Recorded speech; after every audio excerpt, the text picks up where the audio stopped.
وراثت میں اسے 5,18,400 طلائی سکے ملے۔ یہ سکے کل اثاثہ تھے، لیکن جب اسے اثاثے کا احساس ہوا تو اس وقت تک 86,400 سکے ضائع ہو چکے تھے اور 4,32,000 باقی تھے۔ اس نے فیصلہ کیا کہ وہ باقی سکے محفوظ رکھے گا، مگر سوال یہ تھا کہ وہ یہ سکے کہاں محفوظ رکھ سکتا ہے۔ مولوی صاحب نے مشورہ دیا کہ آپ یہ سکے مسجد کے صحن میں دفن کر دیں، یہ محفوظ بھی رہیں گے، یہ آپ کے مرنے کے بعد بھی آپ اور آپ کے آل اولاد کے لیے کام آئیں گے۔ بات اس کے دل کو لگی۔ اس نے مسجد کے صحن میں گڑھا کھودا اور سونے کے 43,200 سکے اس گڑھے میں دبا دیے۔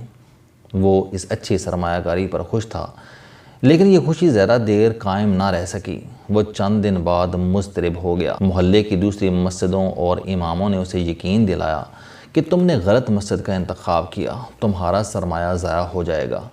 تم اس مسجد کو خیر آباد کہو اور باقی سرمایہ ہمارے مدرسے ہماری مسجد میں دفن کر دو، تمہاری دنیا اور آخرت دونوں سنور جائیں گی۔ وہ کنفیوز ہو گیا۔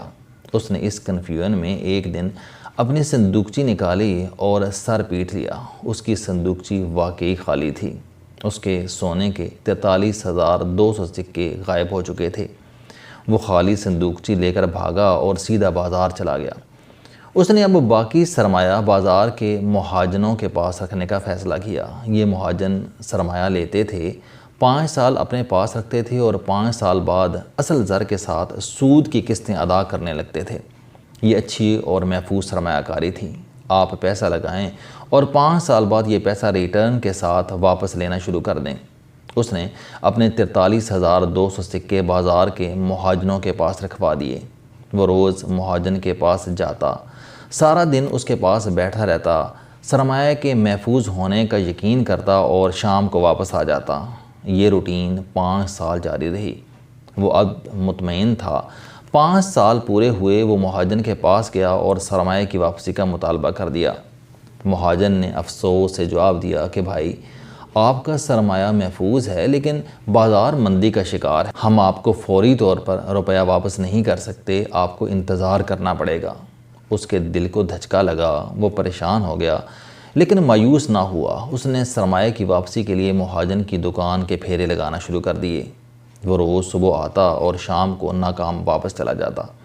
یہ سلسلہ 5 سال جاری رہا۔ مہاجن کے پاس اس کے 43,200 سکے پڑے تھے، جبکہ اس نے 43,200 سکے مہاجن کے دفتر آنے اور واپس جانے پر صرف کر دیے۔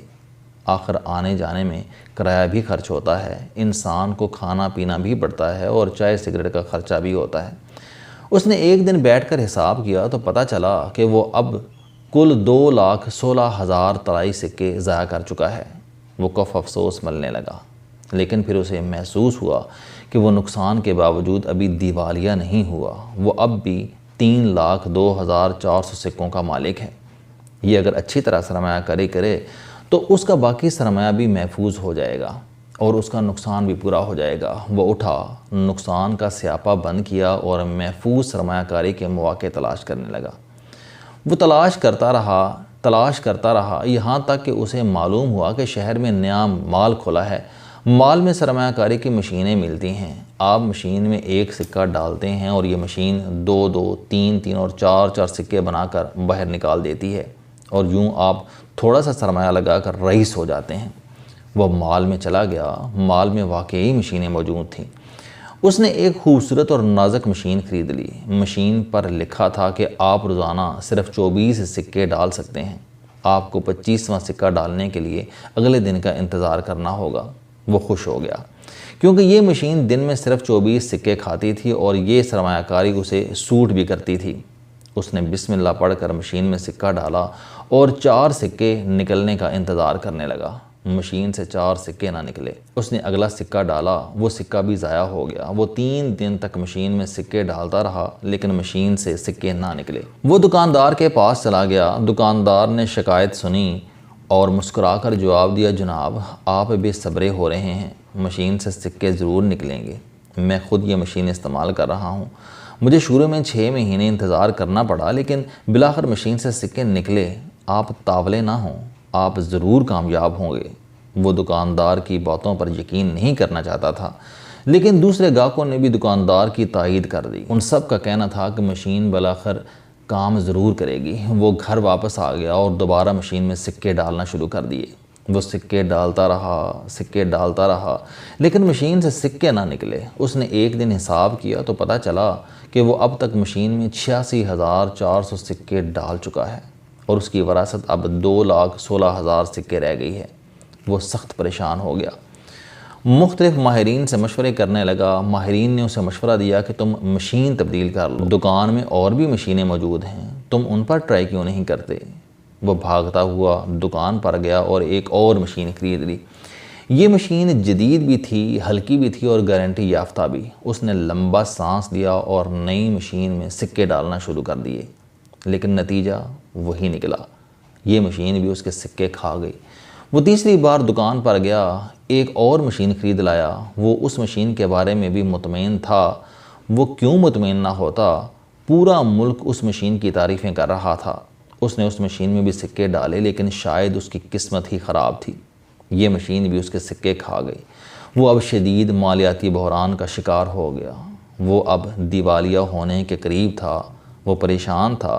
پریشانی کے عالم میں اسے کسی نے بتایا کہ سرمایہ کاری کا بہترین طریقہ بہرحال مسجد کا سین ہی تھا۔ تم اگر مسجد میں دفن خزانے کے سرہانے بیٹھے رہتے تو آج تم سے زیادہ مطمئن اور امیر شخص کوئی نہ ہوتا۔ اس نے کف افسوس ملا اور باقی سکے لے کر دوبارہ مسجد چلا گیا۔ امام صاحب نے دل کھول کر اس کی مذمت کی، لیکن پھر اسے صحن میں باقی وراثت دفن کرنے کی اجازت دے دی۔ اس نے تھیلے کے سارے سکے مسجد کے صحن میں دفن کر دیے۔ اس بار اسے یقین تھا کہ اس کی یہ سرمایہ کاری ضائع نہیں ہوگی، لیکن یہ یقین بھی غلط ثابت ہوا۔ وہ دوبارہ اس مخمصے کا شکار ہو گیا۔ کیا میں نے درست مسجد کا انتخاب کیا؟ اس کا مخمصہ درست تھا، کیونکہ اس کی مسجد کے گرد درجنوں مسجدیں تھیں اور ان تمام مسجدوں سے روزانہ زیادہ منافع کے اعلانات ہوتے تھے۔ لوگ اسے اس کی مسجد کے بارے میں شکوک و شبہات میں بھی مبتلا کرتے رہتے تھے۔ وہ پریشان تھا، لیکن اس کے پاس اب کوئی آپشن نہیں تھا۔ وہ اپنا سارا سرمایہ مسجد میں دفن کر چکا تھا، مگر پھر اس نے ایک دن اپنا سرمایہ چیک کرنے کا فیصلہ کیا۔ وہ صحن میں گیا، پھاوڑا اٹھایا اور اپنا خزانہ نکالا۔ صندوقچی کا دروازہ کھولا تو اس کے دل کو خوفناک دھچکا لگا۔ یہ صندوقچی بھی خالی تھی، اس کی ساری وراثت ضائع ہو چکی تھی۔ اس نے صندوقچی باہر رکھی اور گڑھے میں چھلانگ لگا دی۔ وہ مسجد کے صحن میں دفن ہو گیا۔ وہ شخص کون تھا؟ وہ شخص کوئی اور نہیں تھا، وہ آپ اور میں ہیں۔ ہمیں 60 سال کی عملی زندگی ملتی ہے۔ یہ 60 سال ایک ایک گھنٹے پر محیط ہوتے ہیں۔ ہم ہر ایک گھنٹے کو سونے کا ایک سکہ سمجھ لیں تو ہمارے پاس روزانہ 24 سکے ہوتے ہیں۔ ہم ان 24 سکوں کو مہینے کے 30 دنوں اور ان 30 سکوں کو سال کے 12 ماہ اور ان سالوں کو 60 سال سے ضرب دیں تو 5,16,400 سکے ہماری کل وراثت بنتے ہیں۔ یہ سکے ہمارا کل اثاثہ ہوتے ہیں۔ ہم یہ اثاثہ زندگی اور بعد از مرگ زندگی پر خرچ کرتے ہیں۔ یہ سرمایہ ہماری کل سرمایہ کاری ہوتی ہے، مگر ہم بدقسمتی سے یہ سارے سکے کنفیوژن کی نظر کر دیتے ہیں۔ ہماری زندگی کے ابتدائی 10 برسوں تک وقت کی قیمت کا احساس نہیں ہوتا۔ یوں ہمارے 86,400 سکے ضائع ہو جاتے ہیں، لیکن جب وقت کا احساس ہوتا ہے تو ہم دینی اور دنیاوی تعلیم میں کنفیوز ہو جاتے ہیں۔ ہم 5 سال مدرسے اور 5 سال کالج میں ضائع کرتے ہیں۔ ہم وہاں سے بھاگ کر جاب میں پناہ لے لیتے ہیں اور وہاں بھی خالی ہاتھ رہتے ہیں۔ ہم پھر سکے کھانے والی مشین خریدنے لگتے ہیں۔ ہمیں لوگ بتاتے ہیں کہ آپ مشین میں ایک سکہ ڈالو گے تو یہ مشین 4 سکے نکالے گی۔ ہم سکے ڈالتے جاتے ہیں، مشین سکے کھاتی جاتی ہے، مگر ریٹرن میں کچھ نہیں نکلتا۔ ہم پھر مصروفیت کی مشین لے آتے ہیں۔ ہم اپنے دن رات اپنے کام، اپنے مشن کو دینے لگتے ہیں۔ ہم سمجھتے ہیں کہ ہماری مشین ایک کے بدلے 3-4 سکے نکالے گی، لیکن یہ مشین بھی ہمارے سکے کھا جاتی ہے۔